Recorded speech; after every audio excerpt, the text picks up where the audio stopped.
And so I said, well, we're going to begin dropping me too before long, and I need to do my duty for the United States of America because we loved America. That's why we did it. Well, first of all, we left Camp Perry, Virginia, on the troop train going west to distribute the 2,000 men that was supposed to be distributed in different various parts of the country, which is the 30 of us went to Minneapolis, Minnesota Walt Chamberlain Airfield. We had sandwiches from the women on the side, the railroad, giving us chicken sandwiches on the way, which seemed to be tasted pretty good on the way. After we got there, then they put me to work and putting 2 civilians to work on the base, cleaning up the wreckage of a wind and the storm with the Sturmans, I guess, and then I was transferred to Astoria. And there I was put to work in a shop. I had a shop in the hangar, in the last hangar on the end. And I had 2 third-class aviation sheet metal boys that were with me. I had a truck, a Ford truck. It had a turret on it, and we put a bed on it.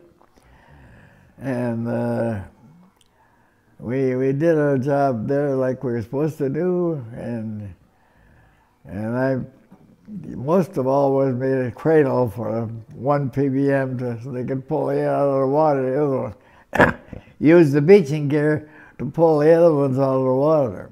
And I went to Jacksonville Naval Air Station, where we made some posters there from the hangar, not from the carpenter shop, which they had a marvelous carpenter shop. And they had also Maytag wash machine for washing our wipes, our clothes, which was very, very nice.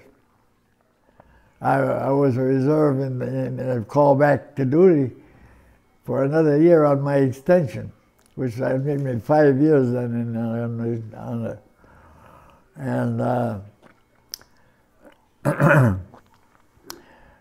we had a bunch of destroyer escorts, and they were the ones that saved the boys going to England for the invasion of Normandy.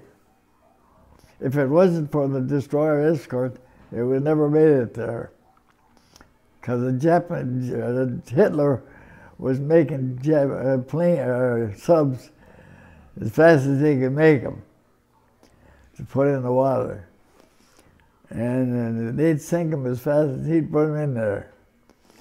You'd go out to sea, they'd be tracing them down. So if it wasn't for the destroyer escort, boy, it saved a lot of Americans going to England. Yeah. That day, when that war was over, everybody was dancing in the streets and all over, hugging one another and just carrying on like you can't believe. You know, people were going crazy. Yeah, it was a fantastic day. Very, very much. Everybody was happy and hugging and kissing and really going crazy.